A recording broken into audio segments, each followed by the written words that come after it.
This strange creature is shaped like a pale greenish-yellow disc the size of a barrel lid. In the center of the disc is a twitching orifice adjoined by a pair of 4-inch eye stalks. A shock of reedy spikes and thin rubbery tentacles trail from the creature's underbelly. This here is a Flumph, one of the weakest and most pathetic creatures in Dungeons & Dragons. It appears that we are on a roll in talking about fragile and feeble creatures, though unlike the Sturge, you really don't get to see these ones very often, and very much like the Sturge, there are plenty of Secret Zoom cover for these guys as well. But before we get into it, let's talk about our sponsor today. This video is brought to you by Grim Hollow, the Monster Grimoire, a book holding over 400 new monsters of the type you like, the dark, grimdark style. Just look at some of this art, it's really some of their best attributes. It helps tremendously to bring this genre right into the limelight. I mean, honestly, not many good grimdark books going out right now, so when good ones do come out, you gotta get right in, and Grim Hollow does a fantastic job at that. Even more, when their Kickstarter was popping off, I got so interested in being part that I ended up creating some monsters for them as well.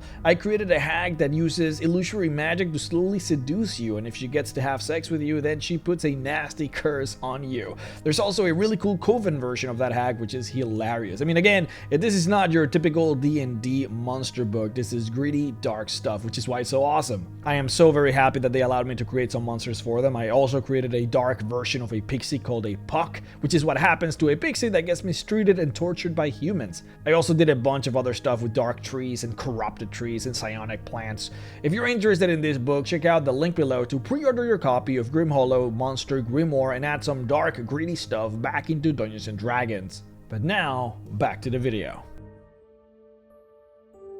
The Flumph is without a doubt what one could consider something of an oddball for a monster in the monster manual. It's frankly an unpopular monster. Not many people know of it, and even less people use it. It's interesting because there are only so many pages in the monster manual. I mean, you have to believe that much discussion must have been had about which monsters to bring into 5th edition, knowing full well the vast roster of creatures that Dungeons & Dragons has, and knowing full well that many will have to be cut. I mean, someone actually said, what if we put in the Flumph?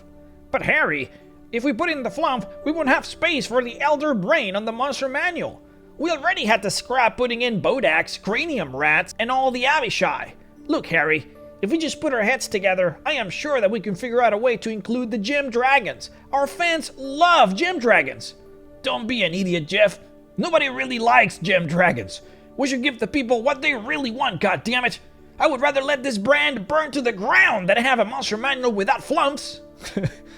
It's hard to envision a world without Flumphs nowadays, to be honest, because they are part of the original first release monster manual for 5th edition, so most dungeon masters know them by now. But you might not know that this is actually the first edition in which the Flumphs had made it to the first monster manual of a particular edition. What do I mean? There is not a single monster manual in 4th or 3rd edition with a Flumph in it. In fact, I'm not even sure if there is a single D&D book with a Flumph in any of those editions, at least where a Flumph is described or does anything meaningful. There is an adventure in 4th edition with a Flumph, but it came out in Dungeon Magazine, and it was as an April Fool's joke. Unbelievable. In 1st edition, they made their debut on the Fiend Folio, which is kind of like their second monster manual, though they must have been not very popular even back then, because in 2nd edition, they didn't come out with a Flumph for a long time. They did like 20 different monster books throughout the span of 6 years or so before they reintroduced the Flumph. It's just not a very popular monster, and well, that is why it is so interesting to see them here. Now, they do have a purpose, of course. I mean, how many aberrations do you see with a lawful good alignment? That should be good enough to make it interesting, and the Flumph is interesting, don't get me wrong. It was just a very peculiar and purposeful decision to have them here, especially considering all the monsters that they had to cut. And I am very interested in the why. Now, I actually asked Christopher Perkins on Twitter, who was the Monster Manual lead, what was the decision behind adding the Flumph? I was just very curious, but alas, no answer. See guys, my Twitter is a joke. I barely use it and never promote it, so I have virtually no following there. And you guys should actually follow me on Twitter so that I can actually ask these questions to the developers and have them deem me worthy so that I don't get ghosted hard. At Mr. Rex on Twitter, boys. Help me out so that I can start asking the important questions to the important people. If you guys do, I promise that I'll actually start using it. Now, who did respond to me, however, were the people from Jetpack 7 who worked on the concept art for the Flumphs. Apparently they were the guys who actually drew the thing for the monster manual, and what was interesting is that they were not told any color references for the Flumph, and that's why they drew them the way that they are now, which is mega curious considering that color is important to the Flumph, and not for the reasons described in the monster manual, but for other much cooler reasons. But I suppose this late on the video we should probably start talking about what is in the monster manual. First, they tell us that Flumphs levitate by using jets of air, which is where their name comes from. They glow faintly with different colors of glow reflecting their mood. Pink for amused, blue for sad, green for curiosity, and then crimson for anger. And down here they say that they talk telepathically, they have great intelligence and wisdom, and even consider themselves philosophers and with great knowledge in religion and math. They feed on the mental energy from psionic creatures, but they do so passively without alerting their victims. And they also don't require much to feed, so their victims feel no loss or discomfort. Lastly, down here they tell us that Flumphs live in complex societies where each Flumph has a place and a purpose, where each contribute to the society in their own way. Here's a stat sheet, of course. Once again, you can see that they are lawful good for an aberration, which is of course what makes them so interesting from the get-go. And they're also extremely weak with the same amount of hit points as a goblin. Now, they are vulnerable to psychic, which is interesting considering that they literally just told us here that they eat psionic energies. They're also immune to many psionic abilities like thought reading, emotion sensing, and many other divination spells. So it is a very peculiar weakness to have considering what their strengths are. Now, here is where we enter the fun stuff. Prone deficiency. If you don't know the context, then this feature will kind of seem weird to you probably, but if the Flumph is knocked prone, you roll a die. On an odd result, the Flumph lands upside down and is incapacitated. At the end of each of its turns, the Flumph can make a DC 10 dexterity saving throw, righting itself and ending the incapacitated condition if it succeeds. They don't really elaborate it here, but Flumphs are kind of like turtles in a sense that if you knock them upside down, they are comically useless and cannot get back up. We will of course talk more about that in a few minutes. Now, as far as attacks go, they appear to have two. Their tendrils, which you can see here on the picture, have the ability to produce acid damage, which can be quite difficult to remove. Ironically, the tendrils are not their main way of attack, but neither is their stench spray. They actually have left out how they really attack, which is just pure sadness. In any case, they do have that stench spray. This is the funny thing about when designers keep the abilities of a monster, but actually change the design of the monster. They tell you that there is a stench spray, but they don't really tell you where the spray is actually coming from. Now, you might deduce that it probably comes from that mouth over here, but that's not actually it. See, the thing is, they removed a big part of the Flumph, or I should say multiple things. One of which is where the spray comes from. It's just not there on the picture. In any case, the Flumph can produce a foul-smelling liquid which can be ejected and coated you with. If you get touched by this, you become sickened as the smell is rancid and stays for hours. The smell is so bad that it poisons you and anyone nearby who can smell you. And you can only remove the stench by thoroughly bathing with either water, alcohol, or vinegar. But there it is, the monster manual entry for the Flumph. You know, I do a lot of these videos where we, go through the 5th edition entry for a particular monster and then compare it with their previous entries. And generally what we tend to see is that they just didn't have the space to cover everything that they should have covered for the monster. It's hard to give them slack for that, obviously, since there's really only so much space that they have, and most monsters have rich backstories and lore that they can't just possibly fit on a single page. But this entry is one of the few where it really feels like they either did not know their own lore, or they purposefully decided to change the monster. I guess I wouldn't blame them too much for wanting to change a monster that was universally unpopular, but I would reckon that the reason it was unpopular is simply because it was never used in actual content, because the monster is really cool. See, in this entry, they attempted to make the Flumph be all cool and stuff. This entire section about them being psionic siphons, yeah, that's nowhere on any of their previous entries in any of the lore. It might seem possible that it was part of some obscure adventure, but I certainly haven't seen any indication of that being the case. They're not supposed to be psionic parasites. They're not supposed to be able to communicate easily using telepathy. They are not psionics. They are clerics. That is why they live in complex organized groups called cloisters. That's where the term comes from. They have their own cute bishops and abbots and clerics, and some Flumphs can even cast cleric spells. They worship unknown lawful good gods. It is so sad. Flumphs were honestly kind of cool, and they just kind of didn't talk about any of it. It's interesting because in my attempt to contact someone on Wizards to see if they could clarify on whether they wanted to change the Flumphs, I actually did get that response from Jetpack 7, which are the people that allegedly created the art for the monster manual. And it's so weird that they were not given any color references for the creature which they were designing. It's bizarre because color is crucial for the Flumph. The color is what dictates whether or not the Flumph is a normal Flumph or the ones who are clerics. Boy, this will be an episode. I just expected for this to be like the Sturge video, you know, where we're just covering a silly, weak creature and simply have a little bit of fun, but not today. Fun is not allowed. Let's go ahead and talk about how they massacred my boy and what they don't tell you about the Flumphs. First of all, holy crap, this is how the Flumph is supposed to look like. You will notice a few different things. See that it doesn't have just one mouth, but instead many, most of which are on the side. Also pay close attention to literal spikes that come out from the bottom of the creature. These are hugely important.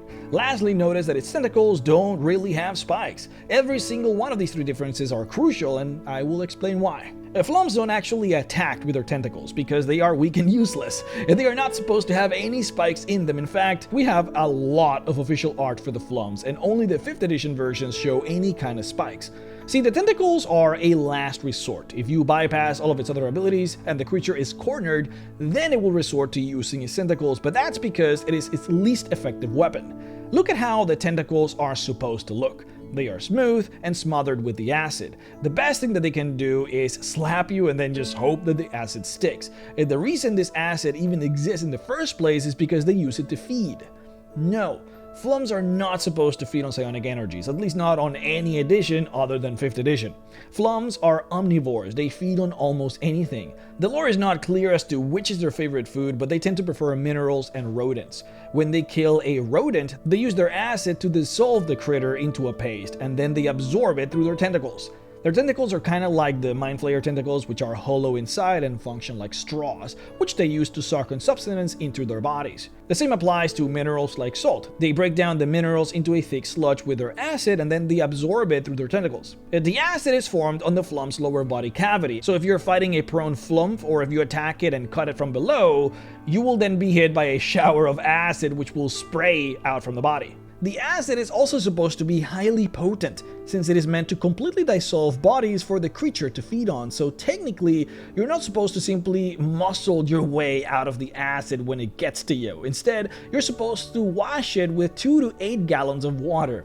It is also described that simple immersion in water is not good enough. You would have to scrub it real good. Now, the way that they actually attack is by using those spikes that lie under their bodies. They fly above their enemies and then quickly land on them, dealing damage with the spikes. It is easily dodgeable, but if it does land on you, it hurts pretty bad. Because their tentacles are coated with acid, much of that acid is also present on the spikes as well. Now let's talk about the mouths. The big opening that you see at the top only functions for air intake. It absorbs air from the top and then it is supposed to release it at the bottom.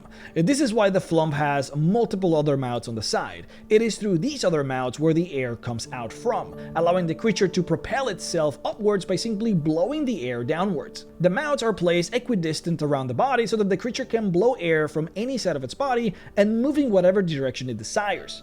Now, plot twist, this is where the foul-smelling stench liquid comes from. It cannot come out from the top since that hole needs to be constantly taking in air non-stop for the creature to stay levitating. That hole is also only able to draw air in, not exhale it, so it would be impossible anyways. Now, one of these holes is instead the front hole of the creature. Adventurers can't really tell which one it is because they all look the same, but one hole is always the front hole, and it is through there where the Flumph can project its nasty liquid. The liquid is described as smelling like a melange of skunk musk combined with rotting cabbages and the unwashed armpits of sweaty overweight orcs. This ability exists because Flumphs are passive, lawful good creatures with a good heart, who actually do not wish to harm even those who would want to kill them, so when faced with danger, they would rather incapacitate them than attack them. So the notion that a Flumph would use acid against someone is just not true, because acid is painful and cruel. A lawful good creature does not want to put acid on someone else. That would be insanely cruel. So a Flumph attacking you with acid just does not make any sense. This spray is also a lot worse than described in 5th edition. The whole point of the spray is that it is supposed to incapacitate you so that the Flumph can run away. If it just poisons you, then, well, that doesn't really do anything, does it? In reality, it is supposed to make you, quote, become nauseated, reeling, and unable to attack for 2 to 5 rounds, end quote. It is supposed to function like spells like Tasha's Hideous Laughter, where you're just reeling on the floor, sickened, potentially vomiting from how bad it is. Though, do you know what will not make you nauseated or leave you reeling in disappointment? Our beautiful Orcus jackets, available now at MrRhexx.com. That is MrRhexx.com. Look at this art, look at this drip. I love it. Get it now and you will attract all the flumps that you could ever want looking this good. Now, you might notice something interesting by looking at both the stat sheet of the Flumph from 1st and 2nd edition. If you're looking closely here, you will see that it says its armor class is 0. But the armor class of the underside is 8. Now that probably doesn't make any sense if you've only played 3rd, 4th, or 5th edition. See, in 1st and 2nd edition, the lower your armor class, the better your armor class. You actually wanted to have a low armor class back then. Well, a 0 armor class is amazing. To compare it, look at the stats of a green dragon in 2nd edition. It also has a 0 armor class. In essence, the body of a Flumph is supposed to be crazy hard, but only at the top.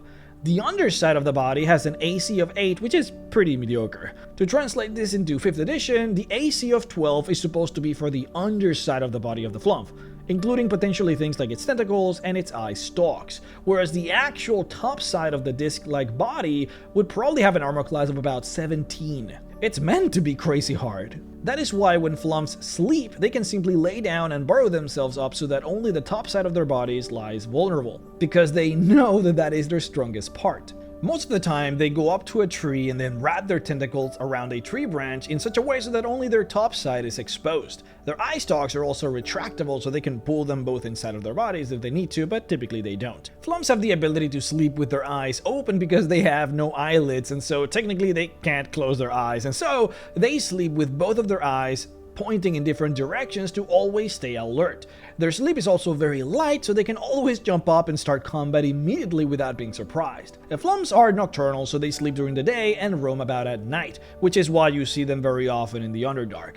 They are fairly susceptible to light-based attacks because they prefer the dark, and well, obviously also because they can't close their eyes at all. Though you should know that the Flumphs can regrow their eye stalks if they are ever cut, though it typically takes them about a week or so to do so. Now, the Flumph's greatest weakness is to be flipped on its side, like we talked about in the beginning of the video. When a Flumph gets flipped in this way, it is virtually useless. Its eyes are stuck on the ground, which prevents them from seeing. Its upper mouth cannot absorb any air because it is also stuck on the ground. And because it cannot see, it really can't use any tentacles at all, which are no good at attacking anyways, but it can also not produce any of its acid. Its main form of attack, which are their spikes, are also completely useless, as you can imagine. Now, the funny thing is that it cannot even use its liquid spray when flipped around because it relies on getting air from its upper mouth in order to obtain the liquid pressure needed in order to project that liquid, so the best that it can do is just drool the nasty thing. It's actually extremely pathetic. The thing is, in the monster manual here, they made it seem as if the Flumph can just try and ride itself up, and that it can attempt that basically every single turn, effectively making it so that getting flipped over is mostly deadly in combat, but outside of combat it is just an inconvenience. The reality is that it is not supposed to be that easy. The Flumph actually is not supposed to be able to ride itself up on its own, because its tentacles are just not meant to be used in that way. Its tentacles don't have any grip strength, so it cannot use them to ride itself up. When a Flumph becomes flipped, it has to rely on either luck or on another Flumph to help them get back up, otherwise they are extremely screwed. In fact, it is described in the lore that they can only try a check to ride itself up once a day, and the check is crazy hard. Basically, if they get flipped over, it is literally the end for them. They are screwed. Oh, and before I forget, you should also know that the stench spray that they have also attracts other Flumphs. They can sense it, so when they feel that a Flumph has squirted nearby, they all go to try and help their fellow comrade. This is why, even though they cannot use their stench spray properly when they are flipped over, they still drool it around so that they can get help from their friends. Now, talking about Flumph friends, let's talk about communication. Flumphs communicate using a very complex form of sign language using their many tentacles, a language that is virtually impossible to be learned by humanoids because it requires many hands that move in impossible ways for a jointed humanoid to perform. Now, it is not impossible for a Flumph to learn a language, since it technically does possess a mouth-like orifice, but it is very difficult for them to do so, and generally, well, they have no reason to since they don't really hang out with non-Flumphs every day. And these creatures are extremely shy and reserved. They can, however, with great practice, learn how to force air out of their rim holes in a way that resembles words. It is crude and difficult to understand, but they can form sentences in this way. Quote, "A speaking monastic Flumph sounds like it just took in a lungful of helium and is trying to do a Mickey Mouse impression," end quote. Yep, that is that's a real quote. Now, there are two types of Flumphs. There's the common Flumph, and then there's the monastic Flumph.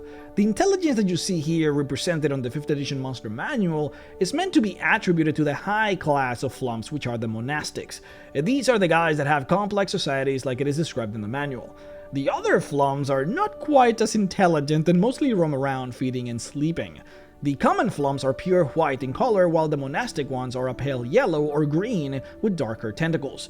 This is why I was saying that the color of the Flumphs actually does matter, because there's a big difference between the two. Quote, "The seldom seen monastic Flumphs are more advanced creatures that can cast spells as if they were clerics of level equal to their hit dice. They gather in cloisters to share knowledge and to worship deities unknown to humanoids. A cloister is usually in a large cavern, or in swamps and grasslands, a large nest-like bower constructed of grass and mud.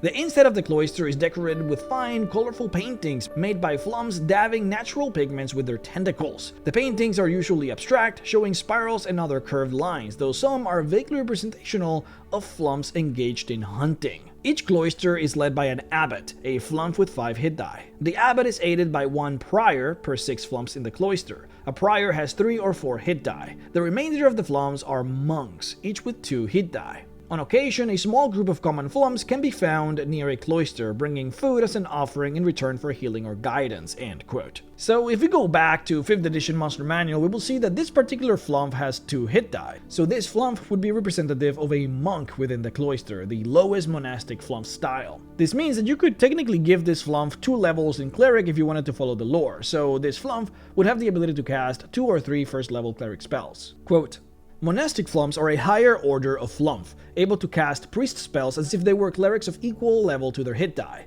These spells are modified versions of the spells known to player characters, requiring only somatic gestures, which they perform with consummate skill with their numerous tentacles. Monastic Flumphs have a larger number of tentacles than their common Flumphs. While this enables them to cast spells, it also leaves less room on their undersides for spikes, and as a result, monastic Flumphs cause only 1d6 hit point damage instead of the common Flumphs 1d8. Little is known about the mysterious monastic Flumphs. They gather together in large caverns to worship unknown, lawful good deities.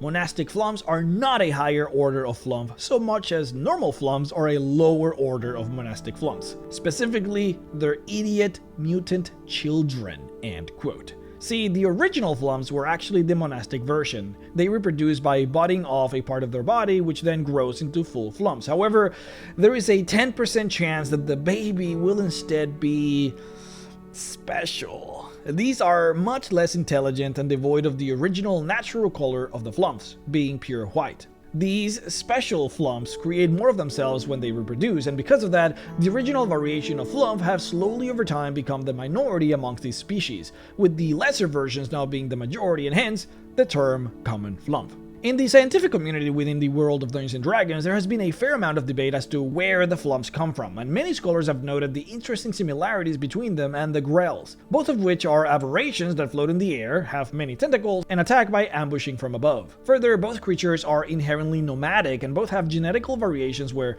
one kind is solitary and the other is a social and colony type. There is another creature that sages have studied, one that did not appear in the Monster Manual, but its name is the Belabra. This is a jellyfish-type creature that glides by leaping 30 feet at a time. It has tentacles, a strong upper body shell, eye stalks, and reproduces by budding, much like the Flumph. Sages speculate that the Belabra is an older, possible ancestor of both the Flumph and the Grell with clear genetic ties. In any case, unlike the Grell, whose brain is, well, I mean all of it, the Flumph has his brain in a small organ located just under the creature's upper shell, midway between its mouth and the rear rim hole. What's interesting is that the brain of a Flumph can be pulverized in a laboratory, and when done so, it produces an interesting liquid that is useful in the production of potions of levitation. A Flumph's brain is typically enough to produce 3 of these potions. Speaking of magic items, the inner layer of a hollow tentacle of a Flumph can be removed and used as a main ingredient in oil of acid resistance, though it takes many tentacles to produce this effect. You need around 20 of these tentacles for a single application of the oil. Lastly, the gland that stores the Flumph's defensive spray can be used as an alternate material component for the Stinking Cloud spell, though if used in this fashion, the spell will still attract Flumphs in the area as if the liquid had been sprayed. This can of course be very useful in luring Flumphs out of their hiding spots. Well, there it is, guys. What was supposed to be a quick 14-minute long video ended with a big rant about how they changed my baby boy Flumph. But if you like this video, make sure to please check out our store at mrrhexxart.com and buy yourself this sexy, attractive Orcus jacket, which looks freaking incredible. I would also like to personally thank my Patreon supporters: Barry Mascan, 5e Magic Shop, Morgan Johnson, Rusty Rain, Dog Feeder, The Great Codini, Omega Scales, Alex Cookson, Benjamin Bosters, Falky951, Ordoric, Prince Daylight Morning Crown, Sabim Kurshap, Solorensis, Thomas Hunt, Nathan McComb, Soulless Rider, Lost Crusader, Mr. Salty, Stalia, JD Green, Olaf Kleb, Treb909, Brian Camp, Chad Aga, John the Wicked, Steven, Tony Arce, Famine52, George Fortland, Sovereign Mind, Trevor Hess, Draglogia5, The Living Guild Pack, Michael Walker, Streeblow, Describe, Herbert Johnson, The Wizard's Vault, Dragon19, Guy97, James the Perverted, Shottycast, Hiram at Questing Under Their Influence Podcast, Horrorbound, Jeffrey A. Alexander, Jesse Feliciano, John Callio, and Halion Vantamane for supporting me on Patreon at the $25 level. If you would like to support me as well, then please head on over to patreon.com/MrRhex to support. Alright guys, thank you for watching, thank you for being here and being just awesome, and I'll see you all next time.